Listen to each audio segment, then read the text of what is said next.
Jonathan and Amelia always seemed like the perfect couple, but was everything really as it appeared? One unexpected phone call pulled back the curtain of secrets, forcing Jonathan to question everything he thought he knew about his wife. A mysterious ally, suspicious meetings, secrets from the past. All of it heightened the tension. When Jonathan discovered incriminating evidence among the belongings of Alex, their new assistant, and Amelia began to suspect that someone in their circle was playing a double game. Everything became even more dangerous. Betrayal, intrigue, and shocking revelations. Will they uncover the truth, or is this just the beginning of their downfall? Are you ready to discover the truth? The cheating wife is gone, but she had no idea what my final move would be. Jonathan Watson came home late in the evening, long after the sun had dipped below the horizon, leaving only the faint glow of the moon behind. His day had been filled with work meetings, calls, and an endless stream of emails, but now none of that seemed important. A strange sense of unease weighed heavily on his chest. As he opened the door to his luxurious suburban mansion in Chicago, he noticed something unusual: silence. A deafening silence. On most days, the house was filled with the sounds of music or the TV, the voices of his wife Amelia and their 8-year-old son Liam. But today was different. Jonathan froze for a moment in the entryway, peering into the darkness. It was as if the house was holding its breath, waiting for something. "Amelia? Liam?" he called out, but all he heard in response was his own echo. On the kitchen table lay a note. Its neat handwriting was so familiar yet suddenly foreign. Jonathan picked up the sheet and read, "John, I can't live like this anymore. I'm leaving. Don't look for me. Amelia." He stood still, clutching the note in his hands. The words burned his eyes as he read them over and over, trying to grasp their meaning. Can't live like this anymore? What did she mean? Where could she have gone? And why didn't she take Liam? Jonathan's heart began to race. At that moment, something glinted on the table. It was her phone. Amelia never left the house without it. Jonathan picked up the device and saw a message that had just appeared on the screen. "Are we meeting as planned? Sunrise Hotel, room 304, 10 p.m.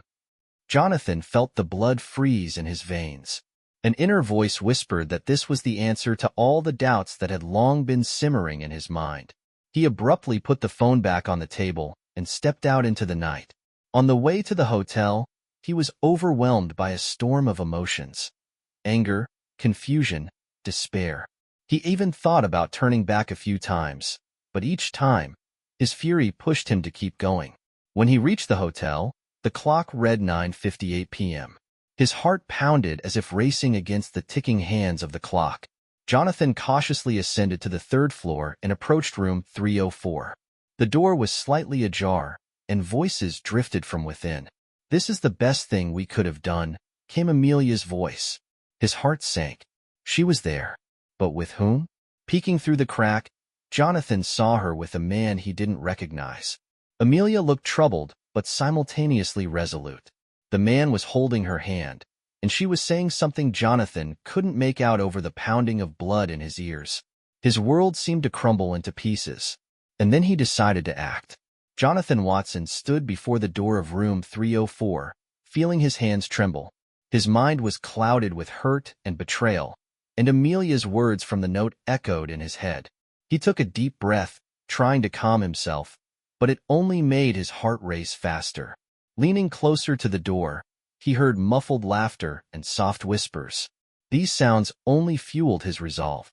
Pushing the door open with a sudden shove, he stormed into the room. Amelia turned sharply, her eyes widening in shock. Beside her stood a man in an expensive suit whose demeanor exuded arrogance. He didn't seem startled by Jonathan's appearance, merely glancing at him dismissively. "What the hell is this?" Jonathan barked, glaring at them both. "Amelia, who is this man, and what are you doing here?" Amelia remained silent, as if weighing her words. Her eyes met Jonathan's, and fear flickered in them. But instead of apologizing, she responded in a cold voice. "It's not what you think, John." "Oh, really?" Jonathan laughed, but his laughter was filled with pain. "And what should I think, Amelia? You're here in a hotel room with another man, and I'm supposed to believe this is just a business meeting? The man stepped forward, extending his hand as if for a handshake. My name is Richard. Amelia and I are business partners. Jonathan ignored the outstretched hand. Business partners? In a hotel room? At night? Amelia, can you explain this? Amelia turned to Richard as if seeking support, but he only shrugged. She took a step forward and spoke in a tone that was both firm and hopeless. Jonathan, you don't understand. Our marriage, it hasn't been the same for a long time. We've lost our connection. And Richard, he's helping me find myself. Find yourself? He shouted, his voice so loud it seemed to make the walls tremble. And you call this finding yourself?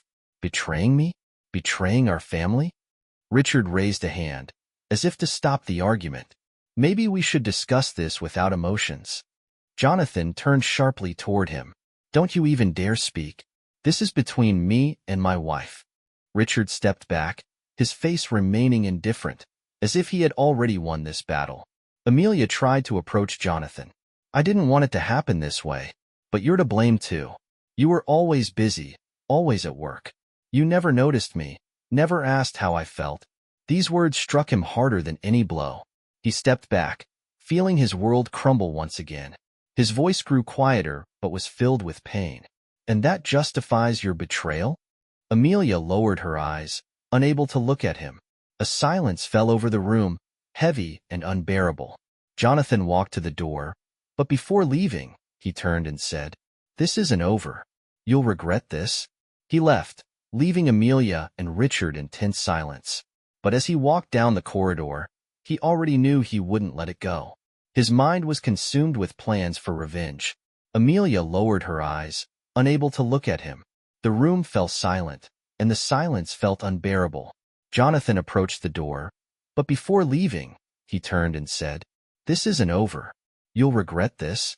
He walked out, leaving Amelia and Richard in tense silence.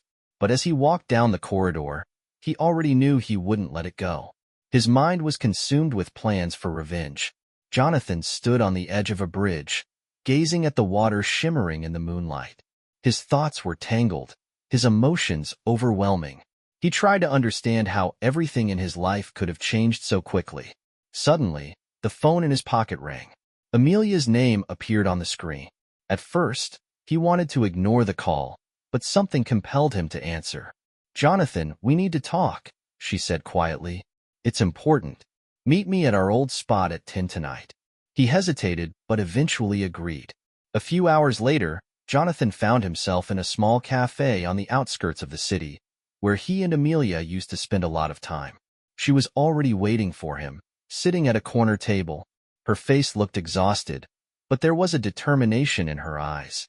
What do you want, Amelia? He asked, sitting across from her.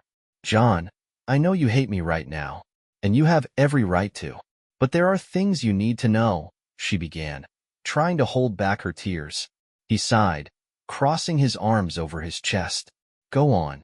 Amelia took a sip of her coffee and began to speak. Her words landed like a bombshell.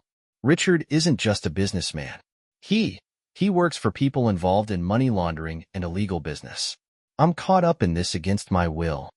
Jonathan leaned forward, his gaze sharp. What do you mean? You were with him willingly, weren't you?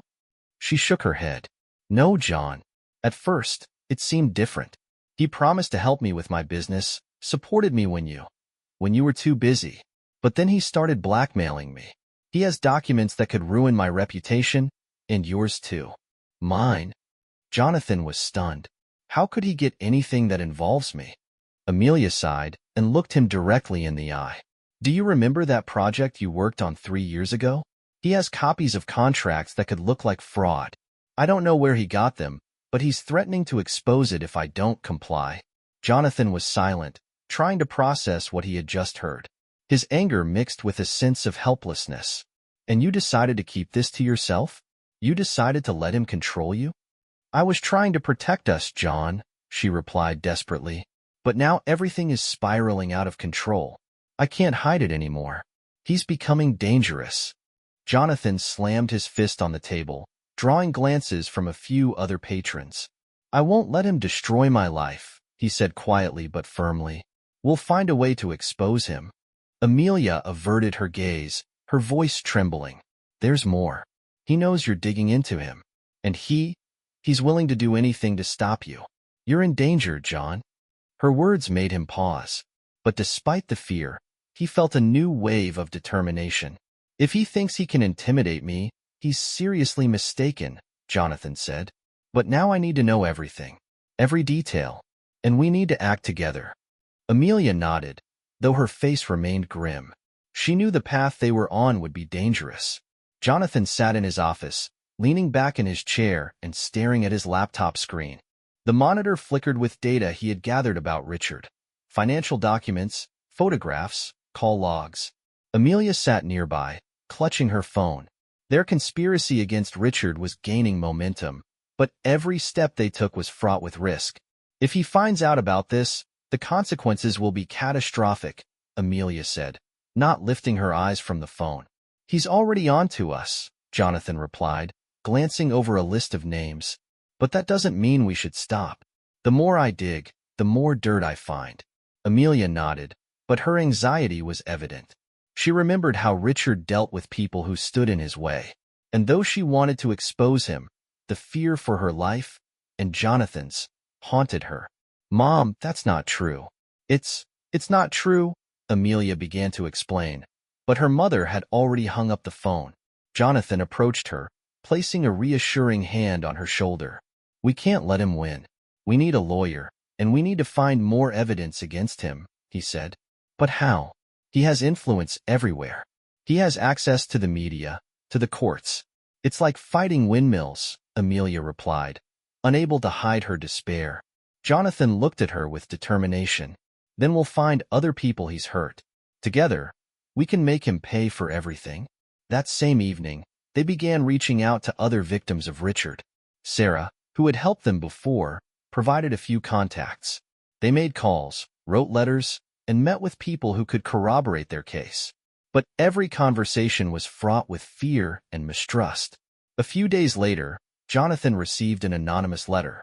Inside were photographs and audio recordings that confirmed Richard's ties to criminal organizations. But instead of bringing them relief, it only heightened the tension. Amelia examined the photographs, her hands trembling. If he finds out we have this, he'll stop at nothing, she said. He's already not stopping, Jonathan replied. But now we have a chance. We need to use it. At that moment, the doorbell pierced the silence. Amelia looked at Jonathan anxiously, but he gestured to calm her and went to the door. When he opened it, a courier stood there with a package. This is for you, the courier said before walking away. Jonathan unwrapped the package and found a phone with a single video file on it. He played it, and Richard's face appeared on the screen. His smug smile reignited Jonathan's fury. Jonathan, Amelia, I warned you. You have no idea who you're dealing with. This is only the beginning. You will lose. The night was cold and windy as Jonathan and Amelia left their apartment through the back door. Their faces were hidden by hoods, and their eyes warily scanned the darkness. Everything that had happened recently had turned their lives into a constant state of paranoia. They couldn't stay in one place for more than a few days. Richard's threats were becoming increasingly dangerous, and their situation more precarious. Jonathan squeezed Amelia's hand to reassure her. We'll find a way. I promise. She nodded, but fear was evident in her eyes. They got into a rented car, and Jonathan hit the gas. Their destination was a small cabin in the woods, offered by one of his old friends. He trusted the place, but Richard seemed to have eyes everywhere. How much longer can we keep running? Amelia asked quietly, staring out the window. Until we find something to end this, Jonathan replied. We have evidence, but it's not enough. Amelia sighed and leaned her head back against the seat. Her thoughts swirled around how everything had gone so wrong. She remembered the times when Richard seemed like a reliable partner. How could she have been so naive? After a few hours, they arrived at the cabin. It was a small wooden house hidden deep in the forest. Jonathan opened the door and turned on the light. Inside, it was simple but cozy. They won't find us here, he said, surveying the room. But their peace didn't last long. The next day, Amelia received a message on her phone. It was a video showing Jonathan entering their old office. The caption read, I know where you are. You can't hide. This is impossible, she murmured, showing the video to Jonathan. He clenched his jaw, gripping the phone tightly. His anger was palpable. He's playing with us. He wants us to feel fear, Jonathan said. But if he knows where we've been, it means someone is watching us. At that moment, there was a knock on the door. Jonathan and Amelia froze.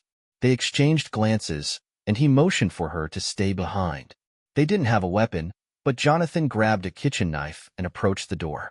"Who's there?" he asked. "It's Mark." "Open up, John," came a familiar voice. Jonathan cautiously opened the door to see Mark, a former associate of Richard's. He looked exhausted, but he was holding a folder. "You need to see this," Mark said as he stepped inside. Inside the folder were documents confirming Richard's connections to criminal organizations. Mark explained that he had decided to help after receiving threats himself. "Richard has become more than just a problem for you. He's expanding his influence, and it could become a catastrophe for many people," Mark said. Jonathan reviewed the documents and realized they were the missing piece they needed. But now a new question arose: how to use this evidence without putting themselves in even greater danger. "We need to take this to the media," Amelia said. "It's our only chance." "But we can't trust anyone," Jonathan countered. "What if Richard has people there too?" Mark thought for a moment and suggested, "There's a journalist Richard tried to destroy a few years ago. He hates him and won't sell out." They decided to take the risk. But before they left, Jonathan found another note in the cabin. It read, "You think you can escape? I'm always one step ahead." As dawn began to illuminate the dense forest surrounding the cabin, Amelia woke up to the sharp sound of knocking on the door. Jonathan was already on his feet, clutching the kitchen knife that had become their constant companion in this madness. When he opened the door, he saw Mark. His face was pale, and beads of sweat glistened on his forehead. "What happened?" Jonathan asked, inviting him inside. Mark stammered, his voice trembling. "We have a problem. A big problem. Richard has started to act." He tossed a tablet onto the table, its screen displaying a news feed. The headline screamed, "Former Richard associate Mark Henry accused of embezzling client funds." Below the article was a photo of Mark alongside forged documents. Amelia froze, staring at the text. "How is this possible?" "He set you up," she said. Mark clenched his fists. "I know, but now no one will believe me. This will destroy my reputation. And the worst part, it could jeopardize everything we've planned." Jonathan sighed, trying to maintain his composure. "We need to find a way to prove this is fake. We can't stop now." But Amelia looked at Mark with suspicion. Her voice was quiet but resolute. "How can we be sure you're not working for him? That this isn't part of his game?" Mark flinched, his eyes filled with desperation. "Are you serious? I've risked everything to help you, and you think I betrayed you? Why not?" Amelia crossed her arms. "He could have forced you. Threats, money, something else." Jonathan stepped in, trying to calm the situation. "Enough. We can't afford to doubt each other. If we start fighting, we'll definitely lose." But suspicion had already taken root in their hearts. Each subsequent day became a test of their trust. While working on the plan to expose Richard, Amelia began noticing little things. How Mark avoided answering certain questions, how he disappeared for hours without explanation. One day, she even caught him on a phone call he quickly ended when he saw her. "Who were you talking to?" she asked, trying to sound calm. "It was personal," Mark replied, avoiding her gaze. Her suspicions grew. She shared her doubts with Jonathan, but he dismissed them. "We can't afford paranoia. We need to stick together." But the doubts lingered. They reached their peak one evening when Jonathan found a flash drive in Mark's jacket pocket. It contained copies of the documents they had been using to gather evidence. Jonathan looked at Mark with disbelief. "What is this?" Mark paled when he saw the flash drive. It's a backup. I just wanted to be safe." "Safe? Or pass this to Richard?" Jonathan's voice rose, his anger becoming uncontrollable. Mark looked flustered. "You don't understand. I'm not working for him. I'm trying to help." But the trust was broken. Amelia could no longer look at him without suspicion, and Jonathan began to question his decision to involve Mark in the first place. The next morning, they were awakened by a knock at the door. It was the mailman, delivering an envelope with no return address. Inside were photographs of Mark meeting with one of Richard's associates. The caption read, "He works for me. You will lose." The night was calm, but the tension in the cabin was palpable. Amelia and Jonathan sat at the kitchen table, exchanging glances. Their thoughts were focused on one thing: Mark. He had entered their lives as an ally, but now his loyalty was increasingly in question. "We need to figure out if we can trust him," Jonathan began, flipping through a folder of documents. "If he's really working for Richard, we have to expose him. And if he's not a traitor?" Amelia asked. "What then?" "Then we'll apologize. But right now, we can't take any chances." They devised a plan. Jonathan suggested planting fake documents that supposedly contained critical information about their next move against Richard. If Mark passed the documents along, their trap would work. Amelia hesitated at first, but eventually agreed. The next day, over breakfast, Jonathan casually left the folder on the table, in plain sight of Mark. Amelia played up her nervousness, frequently glancing at the documents and making offhand comments about their importance. Mark looked wary, but tried not to show any interest. "We need to hurry," Amelia said, glancing at Jonathan. "If these papers fall into the wrong hands, it'll be a disaster." Mark glanced at the folder, but said nothing. He finished his breakfast and went to his room, leaving them alone. "Do you think he took the bait?" Amelia whispered. "We'll find out soon," Jonathan replied. They had installed a hidden camera in the room where the folder was left. A few hours later, when Mark thought everyone was asleep, he returned. The camera captured him quietly entering the room and flipping through the papers. Then he took out his phone and snapped several photos. The next day, Jonathan checked the camera footage and confirmed their plan had worked. Mark had passed on the information. But to whom? That remained a mystery. They decided to follow him. That evening, when Mark said he was going for a walk, Jonathan and Amelia trailed him. They watched as he met with a man in a dark suit at a local cafe. Jonathan discreetly took photos of their conversation with his phone. When Mark returned to the cabin, Jonathan couldn't hold back. "Who did you meet with?" Mark froze, looking caught off guard. "What? I just went for a walk." "Don't lie," Amelia interjected. "We know you passed on our documents." Mark stayed silent for a moment, then sighed. "Fine, yes. I met with someone who can help us. He works for Richard, but he hates him as much as we do. He wants to bring him down." "Why didn't you tell us?" Jonathan asked. "Because I knew you didn't trust me," Mark replied. "But this guy, he's our chance." Their doubts didn't vanish, but now they faced a new challenge.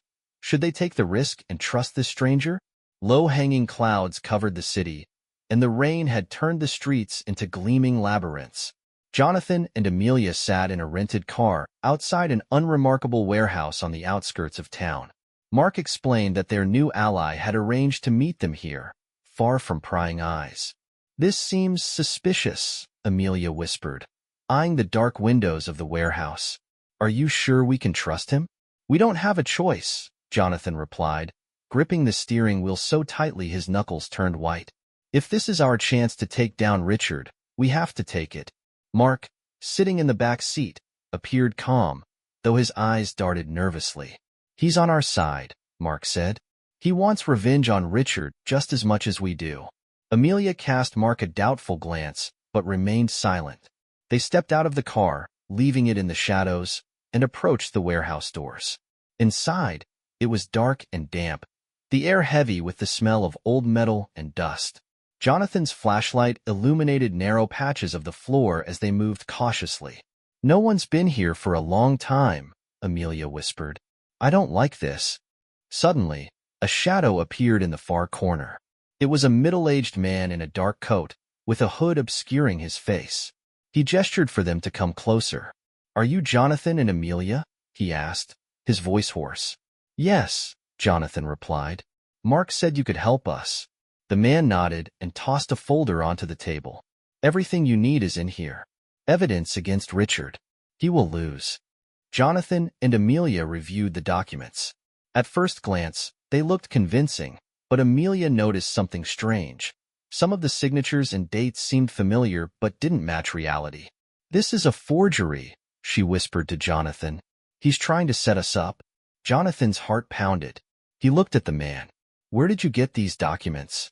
The man stepped back, his hand moving toward his pocket. "It's a trap," Mark whispered. "We need to get out." But it was too late. Lights suddenly blazed, and men in black emerged from all sides. They were armed, their faces hidden behind masks. "Jonathan and Amelia." A familiar voice rang out. It was Richard, stepping out of the shadows. His smile was cold and triumphant. "Did you really think you could beat me?" Amelia clung to Jonathan, her voice trembling with fear. "What now?" Richard gestured, and his men moved closer. "Now you'll understand what it means to play against me. But perhaps I'll give you a chance. One of you can stay alive. The choice is yours." Jonathan felt his anger boil over. He stepped forward. "This isn't over, Richard. You'll pay for everything." Richard just laughed, waving his men forward. The air in the warehouse was heavy, filled with the smell of metal and tension. Jonathan and Amelia stood frozen, paralyzed by fear and despair.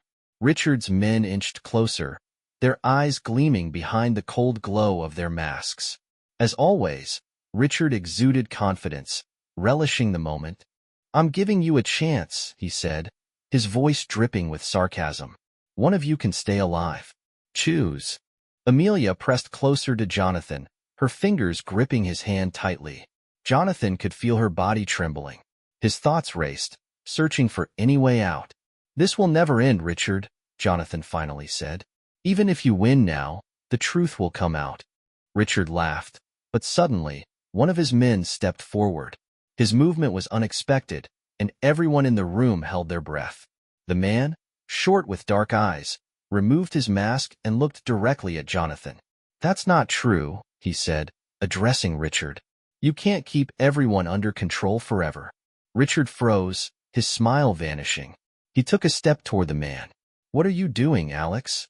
"What needs to be done?" Alex replied, casting a quick glance at Jonathan and Amelia. "Do you want to get out of here alive? Follow me." Amelia looked at Jonathan in shock, but he nodded. They began moving toward Alex as the rest of Richard's men began to stir. "Get them!" Richard shouted. Alex pulled a weapon from under his jacket, forcing the others to back off. No one moves. It bought them a few precious seconds. Alex opened a back door of the warehouse and gestured for Jonathan and Amelia to follow. They ran into the darkness of the night, leaving behind Richard's shouts and commands. They reached the car parked nearby. Alex jumped into the driver's seat, leaving them no time for questions. "Who are you?" Jonathan finally asked as the car sped onto the main road. Alex kept his eyes on the road. "I'm someone who's wanted to take Richard down for a long time. I need you as much as you need me. He ruined my life." Amelia glanced behind them, checking to ensure they weren't being followed. "Why did you decide to help us now?" she asked. Alex sighed. "Because I've seen that you're the last chance to stop him. If we don't act now, he'll destroy everyone." Jonathan leaned forward. "We have evidence against him, but it's not enough to prove his crimes. We need your knowledge." Alex nodded. "I'll give you everything I know, but be prepared. It's going to be dangerous." The car stopped near a small motel. Alex led them to a room where they could rest. But instead of rest, they dove into discussing their plan of action.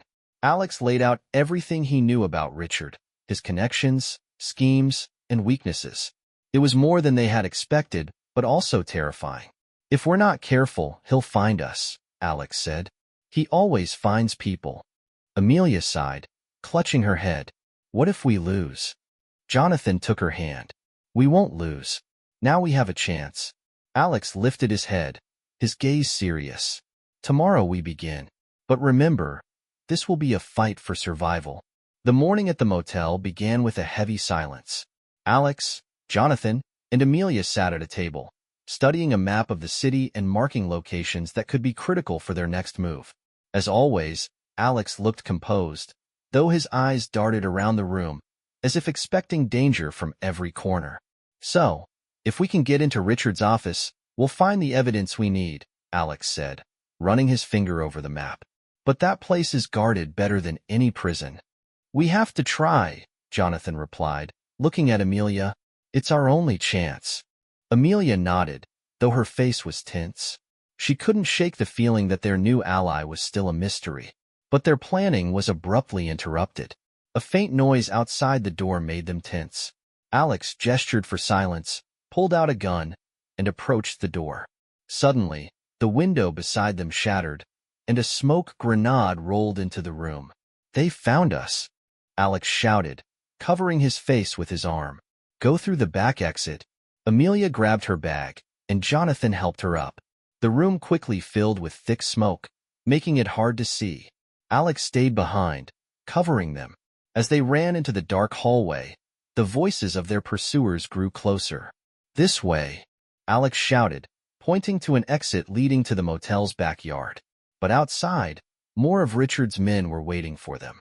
One of them raised a weapon, but Alex reacted quickly, firing first. Bullets tore through the air, forcing Amelia and Jonathan to hit the ground. Stay close to me, Alex commanded, helping them to their feet. They ran toward the car they had parked nearby. Jonathan unlocked the doors and started the engine while Alex continued holding off their attackers. Finally, Alex jumped into the car, and Jonathan hit the gas. It's a trap, Alex said, looking back. They knew we were here. Someone tipped them off. Amelia glanced at him suspiciously. Or maybe it was you. Wasn't it? Alex turned sharply to her. If I wanted to turn you in, I wouldn't have helped you get out of there alive.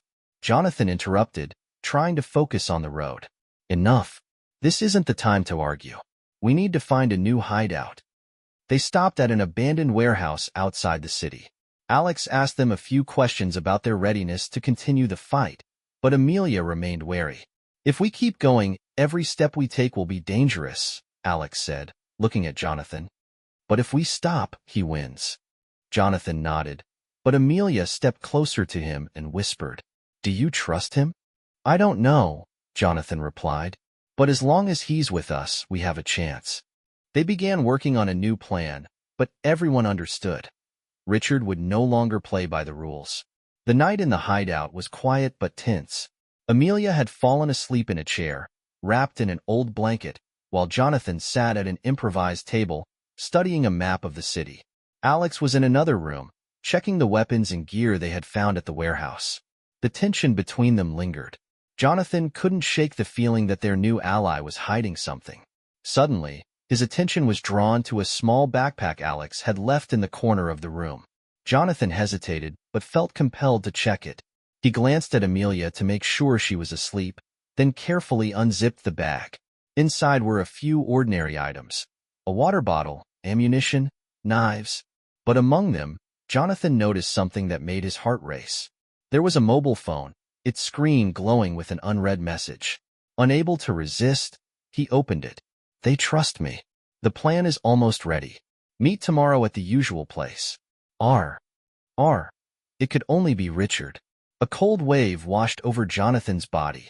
His fingers tightened around the phone as his mind raced to find an explanation. What are you doing? Alex's voice jolted him back to reality. Jonathan turned to see Alex standing in the doorway, his eyes glinting in the dim light. What is this? Jonathan demanded, holding up the phone. Are you working for Richard? Alex stepped forward, his face expressionless. You don't understand. It's not what you think. Then explain, Jonathan said, rising to his feet and gripping the phone tightly. Because right now, it looks like you're betraying us. Amelia woke up from the noise. She walked over to them, glancing back and forth between Jonathan and Alex. What's going on? She asked. Alex is working for Richard, Jonathan said, not taking his eyes off Alex. He has a message from him. That's not true, Alex shouted. I'm undercover. It's part of the plan to gain Richard's trust. Amelia looked at the phone, her face pale. You could have told us, she said. Why did you keep it a secret? Because it would have scared you, Alex replied. If Richard suspected you knew anything, it would have ruined everything. Jonathan stepped closer. How can we trust you now? You have a choice, Alex said, meeting Jonathan's gaze. Either trust me and finish this together, or risk ruining everything by trying to go it alone. The silence was broken by the sound of a phone ringing. It was Alex's other phone. He glanced at the screen and sighed. It's him. If I don't answer, he'll suspect something. Let me handle this. Jonathan hesitated but nodded. Alex pressed the answer button. Yes, he said into the phone. Everything is going according to plan. Jonathan and Amelia listened intently, trying to catch any clues. The conversation was short but tense. When Alex ended the call, he looked back at them. Tomorrow it will all be over, he said. But I'll need your help. The next day, they headed to meet Richard. Under the cover of night, Alex led them to a large warehouse where the final showdown would take place. They positioned themselves in different spots, ready for anything. Richard met them with his usual confidence. But this time, Jonathan and Amelia were prepared. After a brief conversation and a few carefully executed moves, they managed to overpower Richard's men and hand him over to the police along with the evidence. Alex disappeared immediately after the showdown. His true motives remained a mystery. Do you think Alex was the real hero of this story, or was he playing his own hidden game all along?